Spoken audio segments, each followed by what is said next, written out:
Good morning to you all, dear students. So today we will start with the new topic, okay, that is under the medieval period.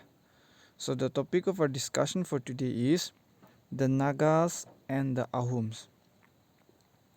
So resources needed for our class is your Nagaland textbook and your notebook as well. So for that you will find in page number 5, okay, page number 5 of your Nagaland textbook. Alright, so our aim for today is students will be able to understand the relationship between the two kingdoms in medieval period, that is the Nagas and the Ahums kingdom. So these are the Ahum, okay? So as this picture indicate, they are Ahums, okay? So they live with the Nagas, they live, okay, with the Nagas for Nagas and the Ahum, they were neighbor for more than a century, means more than 100 years, okay? So first of all, the question here is, were the Nagas and the Ahums good neighbors? Were the Nagas and the Ahums good neighbors? Alright, the answer to that it is yes, okay. The Nagas and the Ahums, they were good neighbors. Okay, so according to the study of Ahum and Naga relationship, it reveals that it has a sporadic clashes at time, means there was a clashes between the two kingdom at time. All right, but they had cordial and friendly relationship most of the time, but the relationship that they have was friendly, okay, even though they had a fight among the two kingdom sometime, most of the time they had a good relationship. So the two nations, they live as neighbors for hundreds of years. Right? So for more than a century, they were living as a neighbor. All right. So this is the kingdom of Ahum. Okay, as you can see, these are the Ahum kingdom. Okay. So this shaded area, these are the Ahum kingdom. Okay, and so you can see here the one in red, like these are the Jaintia kingdom and these are the Kachari kingdom and these are the Manipur kingdom. Okay, so the Ahum, they occupy this kingdom. Okay, that is, these are the Ahum kingdom, and they were living a neighboring nation, okay, kingdom with the Naga. So this area are the Naga hills or Naga kingdom. All right, and these are the Ahum kingdom. So this is how they were having a friendly relationship, okay, between the two kingdom. So how did the Ahums enter into present day Assam? As you can see from the map, okay, so this Ahum kingdom are from Assam, okay, so how do you think, right? Question here is, how did the Ahums they enter into present day Assam? How did they enter into present day Assam? So remember, okay, the Ahum, they were led by the chief Sukapa, all right, and they enter Assam in the 13th century. That is by Naga Hills. That is crossing the Naga Hills. Okay, they enter Assam, present day Assam. So the Naga at first they put up a strong resistance, alright, as they were not used to stranger trespassing upon the hills. So in order for the Ahum to go to present day Assam, they need to cross the Naga inhabited areas. Alright, and the time the Nagas they don't like a stranger trespassing their area or the territory. Alright, so there were many fierce battle, but the Nagas they were defeated by the Ahums. Okay, so Sukapa, that is the chief Sukapa, he punished the Nagas and made it out inhuman and cruel treatment to the Naga captives. So while having a fight with the Naga kingdom, Sukapa, that is the chief Sukapa, okay, he captured some of the Nagas and he treated them very badly, okay.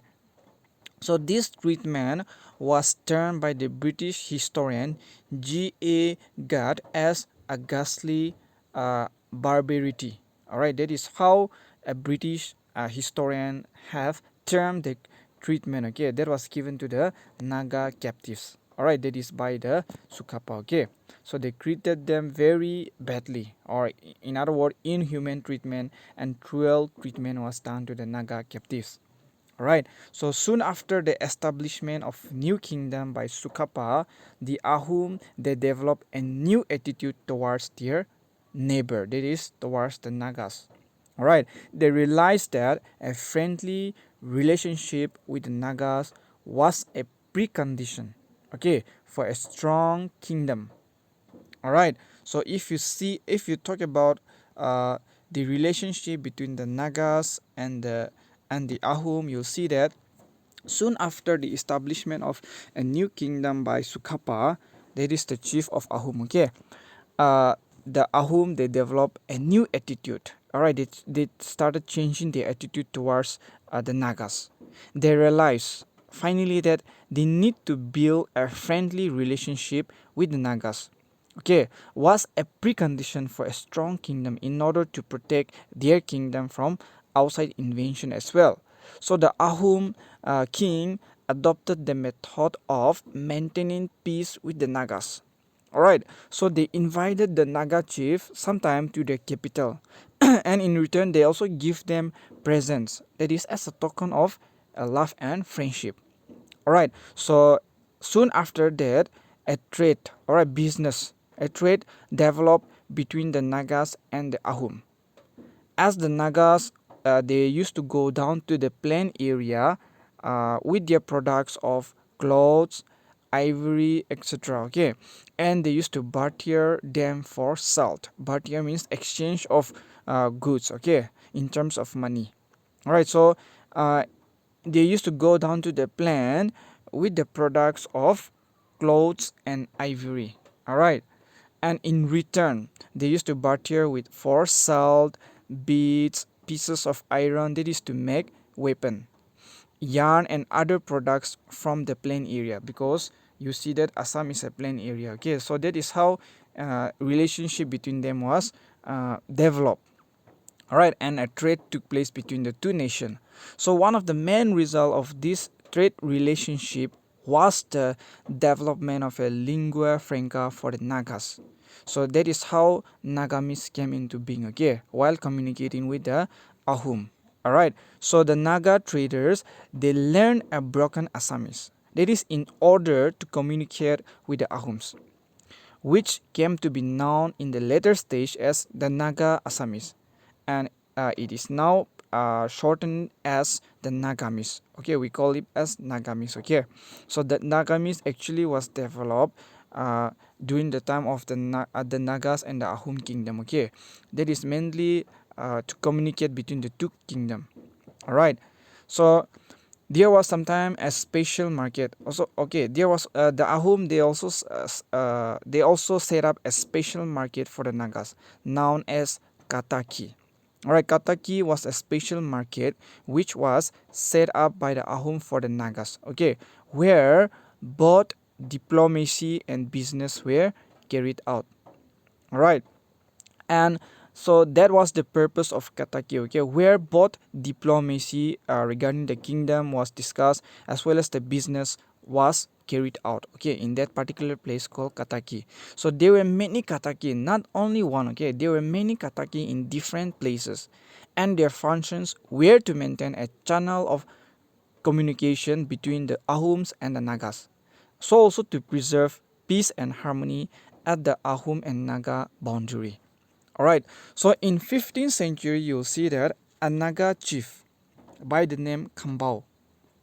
Alright, in 15th century, uh, in 15th century by the name a Naga chief Kambao, he visited the Ahum kingdom. Okay, he visited the Ahum kingdom. So the king presented one of his young queens to the chief, who took her to the Naga hills.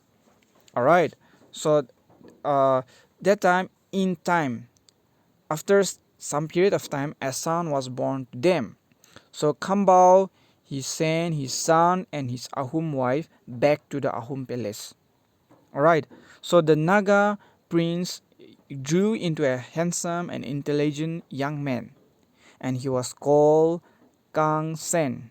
Alright, remember the name, okay? Kang Sen. You can underline the particular name in your textbook, okay? In page number 6, you will find.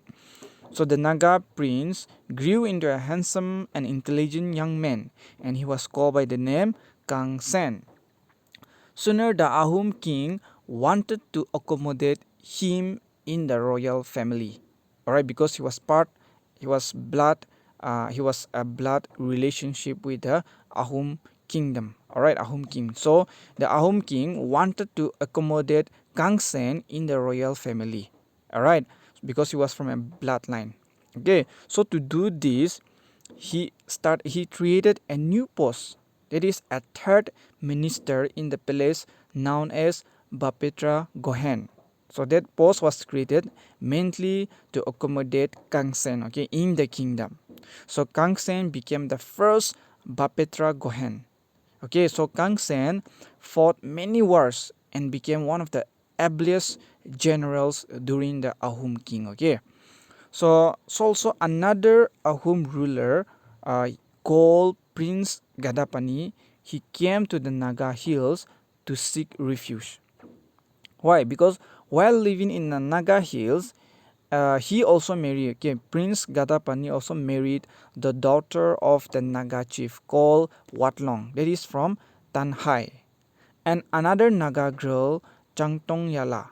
So when he returned to Assam, he took both his Naga queens to his palace. Means when he was seeking refugee in Naga Hill, okay, he married two Naga women, two Naga girl, okay.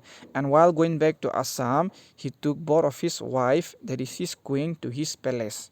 Alright, so on special occasion, such as marriage, the Ahum king used to invite the Nagas to their palaces.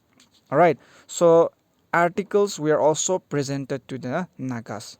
Alright, and some old gun that is presented by the Ahums to the Naga chiefs are still found in Nagaland. Okay, so some of the old guns which was presented by the Ahum to the Naga chief, today also it is found in Nagaland. So the Nagas, we know that they were good fighters. All right, the Nagas, they were warriors, they were good fighter. And the Ahum, sometimes they used to enlist the Naga in their army to fight in wars. Okay, so it was recorded that when the Mughals they invaded the Ahums, the Naga also they joined the Ahum army. Okay, that is to fight against the Western invaders. So the Ahum they also constructed a road. Okay, they also constructed a road called Longmoy Ali. That is a Naga road. Right, Longmoy Ali. So you can please underline that particular word, the term in your textbook. Okay, Longmoy Ali means a Naga road. Okay, so the purpose of the road was to have an easy access to trade as well as to provide a route of escape into the Naga hills in times of raids from their enemies in the west. Alright, when the enemies they try to attack them, they constructed a road for their benefit, for the purpose of business, so also for their own purpose, for their own benefit. That is, to seek refuge, right? To seek shelter in Naga hills when the other Western kingdom invade them.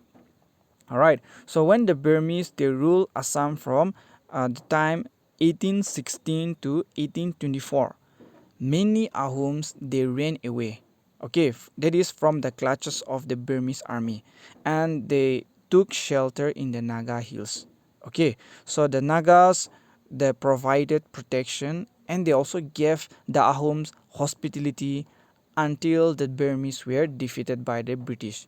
That is in the Anglo-Burmese War in 1825. So by the time the Treaty of Yandabo, that was signed in 1826, okay, the Burmese they withdrew from Assam. Soon after the treaty was signed between Anglo okay between the British and the Burmese army. Okay, and then the Burmese, they withdrew from Assam, and the Ahom kingdom came under the rule of the British. All right, so that's it. The relationship between the Nagas and the Ahom. Okay, so now things to do. Question number 1: what was the name of the special market and what was its purpose? Question number 2: what was the name of the Naga chief? Question number 3: who was Gadapani? Alright, so these are your work for today. Okay, so thank you, take care, and stay safe.